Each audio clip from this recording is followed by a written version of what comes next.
tenho a honra de poder dividir a missão de presidir a Comissão de Constituição e Justiça da Casa, meu dileto e fraternal companheiro, representante do povo acreano. Trago à tribuna, nesta oportunidade, um tema que considero extremamente relevante para discutir com vossas excelências e com o povo brasileiro. Reduzir as desigualdades sociais e regionais, conforme determina o artigo 3º da Constituição Federal, é um dos objetivos fundamentais do nosso país. Isso quer dizer, entre outras coisas, que todas as principais políticas públicas adotadas no Brasil devem contribuir em algum grau para atingirmos este objetivo. Concordamos, portanto, que a desigualdade tem e deve diminuir. O problema é como diminuir estas desigualdades, presidente Aníbal. Como temos observado historicamente, os sucessivos governos apresentam respostas diferentes a esse desafio. Não apenas no Brasil, mas também nos principais países do mundo. Um fator, porém, que é destacado como crucial para a redução das desigualdades no mundo inteiro é e sempre será a educação. Infraestrutura é importante? Sim. Saúde é importante? Sim. Claro que é. A assistência social, o saneamento básico, o transporte, a moradia são importantes? Sim. Inegavelmente que são. Mas a educação é diferente. Senhoras e senhores senadores, a educação é especial. Ela representa um investimento de longo prazo no desenvolvimento de uma nação. Ela prepara o nosso futuro, ela realiza as nossas potencialidades, ela efetivamente garante a igualdade de oportunidades para todos os cidadãos no país. Tenho lido diversos artigos na imprensa sobre o ritmo da redução das desigualdades no Brasil. E uma opinião sempre aflora nesse debate. É que estamos chegando a um ponto crítico, em que as desigualdades sociais e regionais no país, por mais que se tenham sido reduzidas nos últimos 20 anos, ameaçam parar ou, quem sabe, estagnar. A economia está estabilizada e a inflação está relativamente sob controle.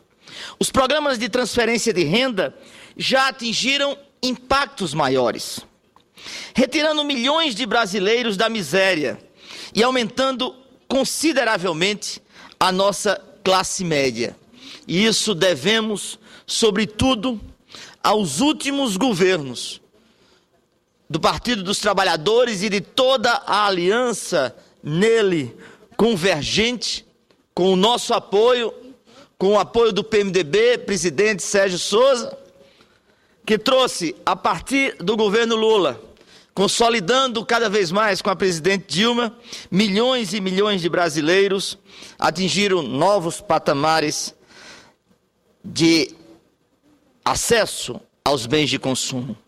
Estamos melhores do que há 20 anos em termos de saúde, moradia, saneamento e transporte. Por que então o Brasil ainda patina nos rankings de desenvolvimento humano? É verdade que quando o IDH começou a ser calculado pelo PNUD em 1990, o índice do Brasil era de 0,522, 0,522. Hoje é de 0,730, um aumento de quase 40%. Em pouco mais de 2 décadas. Aumento que reflete justamente os melhoramentos sociais que acabo de referir-me.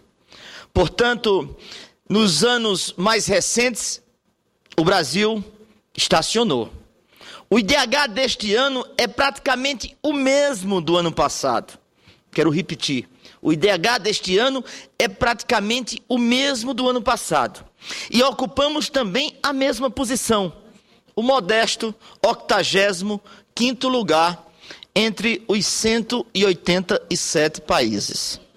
Se o IDH for ajustado pela desigualdade, o Brasil despenca para a 97ª posição e o nosso índice cai para 0,531.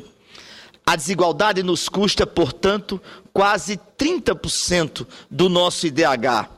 Pelo índice Gini, que mede a desigualdade dos países, o Brasil ocupa a vergonhosa posição de 13ª nação mais desigual do planeta. 13ª nação mais desigual do planeta. E eu falo isso com a dor de estar representando, senador-presidente, uma região que se sente nesta condição de excluído, muitas vezes se sentindo entre esses desiguais. E aqui volto a falar de educação, senhor presidente, pois é claro que a chave para o fim das desigualdades no país é a educação. Estamos na 85ª posição no ranking do IDH, mas a nossa taxa média de escolaridade da população adulta, mais de 25 anos, por exemplo, é de 7,4 anos de estudo. Segundo os dados mais recentes, é praticamente a mesma do Zimbábue, um dos lanternas do IDH, na posição de 172. Alguns irão argumentar que avanços na área são inegáveis, que os avanços na área são inegáveis. Que em 1990, por exemplo, a taxa média de escolaridade do brasileiro era de 3,8 anos e hoje é quase o dobro disso, 7,8. Porém, esses dados não revelam de imediato duas realidades. A primeira é que, por mais significativos que sejam os avanços, ainda estamos comendo poeira não apenas das nações tradicionalmente mais desenvolvidas em termos educacionais, mas também dos nossos vizinhos da América Latina, que com PIBs bem mais modestos que o nosso, nos dão um banho em educação. Em 1990, por exemplo, quando nossa taxa média de escolaridade era inferior a 4 anos, a da Argentina, nosso vizinho, já era de 8 anos. A segunda realidade é que, por mais significativos que sejam os avanços, a qualidade da nossa educação é muito ruim. Nossos fracassos no PISA já são públicos e notórios.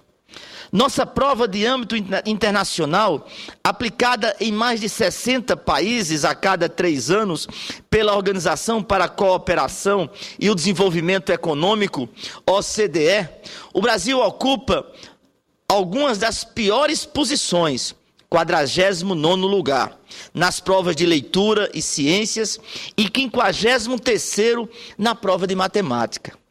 Nossos índices domésticos dão resultados quase semelhantes.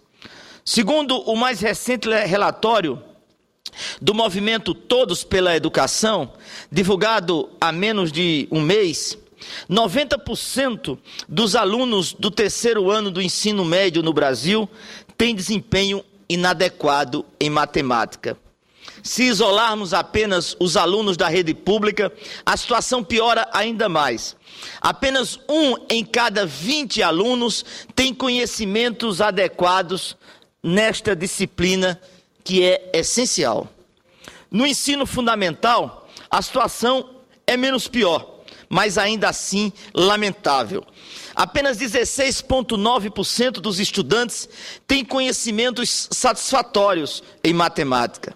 É um retrato triste e angustiante da qualidade da nossa educação, intensificado ainda mais pelo fato de que 3,8 milhões de crianças e jovens estão fora da escola no Brasil. Um Uruguai de jovens e crianças, como bem colocou o colega senador Cristóvão Buarque em pronunciamento recente neste plenário. Se a qualidade da educação é nosso nogórdio, senhoras e senhores senadores, como aumentar esta qualidade? como atingir nossos potenciais neste setor tão importante e assim chegarmos mais perto do Brasil que queremos? Um Brasil sem desigualdades de qualquer tipo. A resposta é clara. Precisamos de mais e melhores investimentos em educação. Precisamos investir mais dinheiro, precisamos investir uma parcela mais gorda do nosso PIB em educação, e este e outros temas correlatos logo serão tratados por nós no âmbito da tramitação do Plano Nacional de Educação no Congresso Nacional. Precisamos investir mais, porém, mais importante que investir mais é investir melhor. Precisamos aperfeiçoar nossas prioridades de investimentos em educação. Precisamos melhorar a qualificação dos nossos professores, com um trabalho cuidadoso de revalorização do magistério no Brasil, especialmente no ensino básico. Precisamos replicar modelos bem-sucedidos. E eu não me refiro apenas às experiências bem-sucedidas em outros países, não. Aqui mesmo no Brasil, temos exemplos que precisam ser divulgados e podem ser reproduzidos com sucessos em todo o país. Nesse sentido, quero comunicar ao plenário e ao povo brasileiro, a todos que nos veem, nos ouvem nesse momento, que no último dia 12, a Comissão de Educação desta casa aprovou o requerimento do senador João Capiberibe, subscrito por mim, que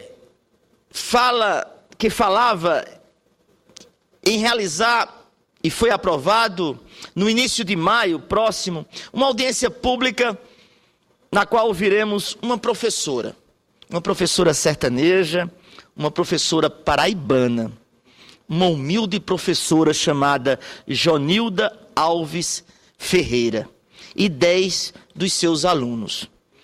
Essa professora, senador Sérgio Souza, Jonilda Alves, leciona numa pequena cidade da Paraíba chamada Paulista, com apenas 11 mil habitantes, no sertão da Paraíba, no árido sertão da Paraíba.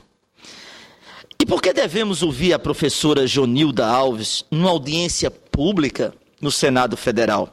Simplesmente porque Jonilda Alves é a professora de dezenas de alunos medalhistas de todas as edições da Olimpíada Brasileira de Matemática desde 2005. Incrível! É a professora de dezenas de alunos medalhistas de todas as edições da Olimpíada Brasileira de Matemática desde 2005. Uma professora do sertão da Paraíba, da cidade de Paulista. Ela consegue, com uma didática dom divino, oferecer a estes alunos o conhecimento de matemática e formar cada um desses para capazes de concorrer nas Olimpíadas e tornarem-se campeões desde 2005. Apenas na edição de 2012, senador Sérgio, senador Aníbal, apenas na edição de 2012, os estudantes de Paulista, concorrendo com mais de 19 milhões de alunos da rede pública do Brasil inteiro, conquistaram 22 prêmios. 22 prêmios, sendo 10 medalhas, 5 delas de ouro e 12 menções honrosas. Ou seja, temos alunos de uma modesta cidade do sertão nordestino, lá da minha amada Paraíba, com uma infraestrutura educacional precária, desbancando alunos de grandes centros urbanos em todo o país, há mais de 10 anos. E o fator comum a esses medalhistas de Paulista, na Paraíba, é esta professora, de 44 anos, cujos métodos o Brasil precisa conhecer com máxima urgência. Conhecemos algumas das estratégias da professora Jonilda Alves por meio da imprensa. Sabemos que ela combina aulas teóricas com aulas práticas. Por exemplo, levando seus alunos ao mercado da cidade, adaptando os conhecimentos matemáticos à realidade local dos alunos. Jonilda Alves emprega um método que é um dos carros-chefes do sistema educacional da Finlândia, um dos 3 países mais bem colocados na prova de matemática lá do PISA. Sabemos também que a professora Jonilda abre a sua própria casa à noite para que os alunos tenham aula de reforço. Aumentar o tempo de estudo dos alunos é uma das estratégias adotadas pelos países orientais, notadamente pela Coreia do Sul, outro país que ocupa o pódio do PISA nas aulas de matemática. Ora, Paulista não é um reduto de gênios, senhor presidente. A inteligência dos estudantes do sertão da Paraíba, acredito eu, está na média da inteligência dos estudantes de todo o Brasil. O que eles têm, que o resto do Brasil não tem, é uma professora como Jonilda. Precisamos conhecer seus métodos em detalhes. Precisamos avaliar a possibilidade de estendermos esses métodos às escolas de todo o Brasil.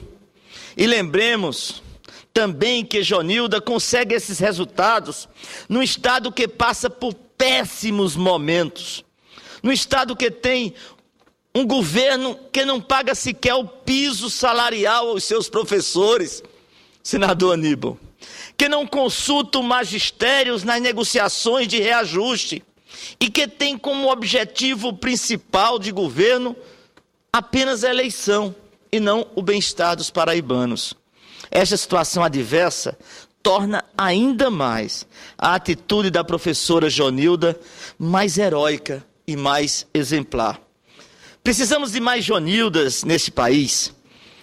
E a audiência pública que estamos preparando na Comissão de Educação será um passo modesto, mas seguro, no sentido de darmos à educação básica a importância que ela merece, pois nela está a chave de futuro deste país.